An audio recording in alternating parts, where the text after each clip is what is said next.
the wrong way, and Ghana are going the right way.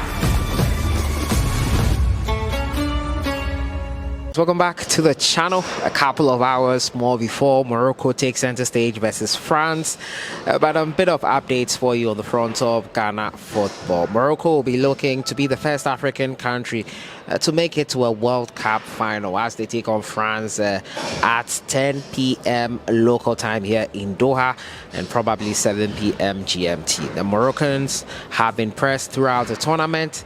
Can they go one step further? Last night we saw Argentina getting to the final. Their fans excited. Will Africa be the center stage once again? Will Morocco make us proud with the final appearance? We'll look at that later on tonight. Stick and stay with the channel. But today we're going to look at some transfer news on the front of Kudus Mohammed. After a mid-season training resumed for most of the Ghanaian players, Thomas Partey and Arsenal winning the Dubai Super Cup. Arsenal fans bragging about winning a treble. Andre Ayew as well returning to training. Salisu Mohammed as well. Some transfer news on the front of Kudus Mohammed. According to Newcastle, they could be ready to snap him up. Looking at the fact that Kudus wants a move out of Ajax, we'll be exploring that story today. We'll also talk about Antoine Semenyo, another person of interest.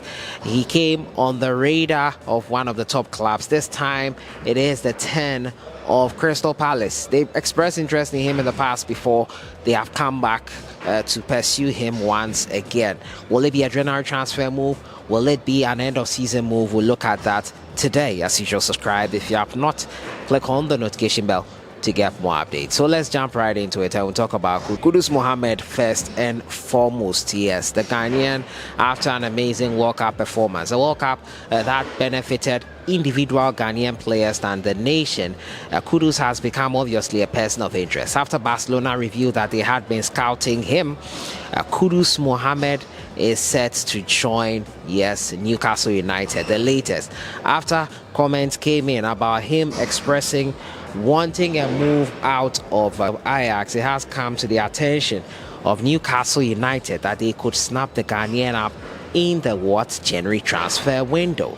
And now Kudus Mohammed in January, Newcastle United could have the chance to sign Kudus Mohammed in January with a midfielder keen to leave Ajax.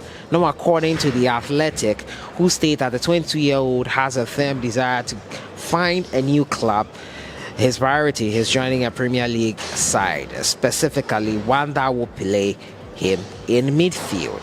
That could mean Newcastle are in luck, as it has been reported that Eddie Howe is targeting a new midfielder, and the Magpies have also been linked with Kudus. The Ghanaian has been one of the stars of the World Cup, and his performances attracted attention from all over the world. It was claimed that Newcastle have been one of the many clubs to ask about Kudus, having targeted him in the past. Kudus has plenty of suitors following his exploits with Ghana at the World Cup, but his efforts failed to get them through the group stages. However, he did impress Kevin Prince Boateng, who called Kudus amazing and branded him as one of the players of the tournament. So Kudus Mohammed to Newcastle United in January. I would have wanted him to finish the season with Ajax to play the Europa as he is right now. Fortunately, his team could not make it out of their group in the Champions League. Let's see how well he does there before making any move out of Ajax. But if the deal is good, if everything works out fine, why wouldn't he move? Do you think he should move to Newcastle United? First it was Dortmund, now Newcastle United. Where should Kudus Mohammed go? Should he stay with Ajax for a further year and explore his options later? What is the best move for the Ghanaian who has impressed at this World Cup? Let me know what you think in the comments box. Another Ghanaian who maybe did not impress a lot of people but showed that he is one for the future was Antoine Semenyo. Semenyo also is another person of interest for Crystal Palace. They, in the past, have expressed interest in him. And Patrick Vieira could ditch Metata for him. Now, the Crystal Palace manager will be hoping to use the January transfer window to add a couple of new signings to his squad in the order to improve during the second half of the season as they eye a top half finish. The Magpies are currently occupying 11th in the Premier League with 19 points, although they have one game in hand, and securing all 3 points could see them vault into the top half. Strengthening in January will be crucial, and the club have been linked with a move for Bristol City man and striker Antoine Semenyo in recent months, with it potentially being a case of second-time lucky for the club, as they were also linked with the player during the summer transfer window. A move for Semenyo could finally give Vieira a license to ditch Jean-Philippe Mateta, who has struggled this season, to say the least. In fact, since joining an initial 18-month loan deal in January 2021, which was made permanent in 2022, Mateta has scored just 9 goals for the club in 48 matches, and with just 1 strike to his name this season, Vieira surely needs to improve his attacking options. Last season, Semenyo impressed in the championship, registering 20 goal contributions, 8 goals, 12 assists, and this form led to aforementioned interest from Palace in the summer. The goals have been hard to come by for him this campaign. However, the 22-year-old has 4 goals and grabbing 2 assists before the World Cup break, yet that was enough to be selected for Ghana squad in the competition. It didn't go well for Antoine. He was a bit part player for the Ghana Black Stars in that respect, and it did not go well for him. However, Crystal Palace, a team of interest for him. Should he move in January? These guys have amazing prospects for the future. Do you think a move for them now would be great? Antoine Semenyo, Crystal Palace, Kudus Mohamed also moving in to Newcastle United. Great moves for them, or they should wait until probably a year or until the end of the season. Let me know what you think in the comments box. Talking about the Black Stars players and their performances, they have returned to their various clubs for mid-season training. Thomas Partey, as I said at the start, won the Dubai Super Cup for his club side Arsenal. He was in action in the final versus AC Milan, impressed in that game, winning 2-1. Arsenal fans saying they've won the treble in pre-season. Quite an interesting joke there. Andre Ayew has also returned to training with Al Sadd. Salisu Muhammad has returned to training with Southampton. They are getting ready for the season resumption also there. Quite interesting to see what happens on that front for them, and we'll see.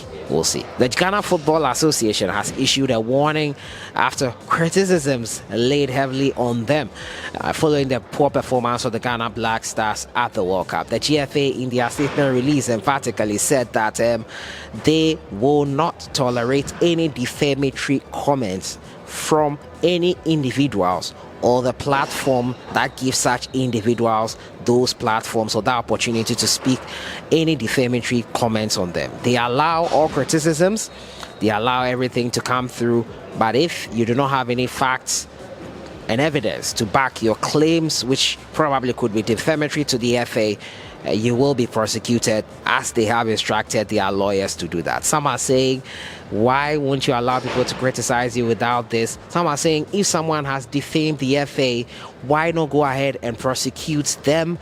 Why are you issuing a warning before trying to make it look like a threat or whatever? Whichever way you see it, it's not right to lie about someone or an institution. It's just not right. It's not done anywhere. Whether you don't like the FA or not, that is fact. Once again, this is not a threat to stop anyone from criticizing the FA, just a warning to probably have backing or evidence when you are laying allegations towards the Ghana Football Association. That's how I understood it. I don't know how you got it, but that's exactly how I got it. I don't know if that is the case, or maybe I misinterpreted it, but that's what the FA are saying there, and that is it for today. Talking about transfer news concerning Antoine and Kudus Mohamed. Also, Morocco in the semi-final to face France in a couple of hours will be at the Al Bayt Stadium to bring you whether jubilations from France or Morocco. We'll see what happens. Argentina are already in the final after trouncing Croatia.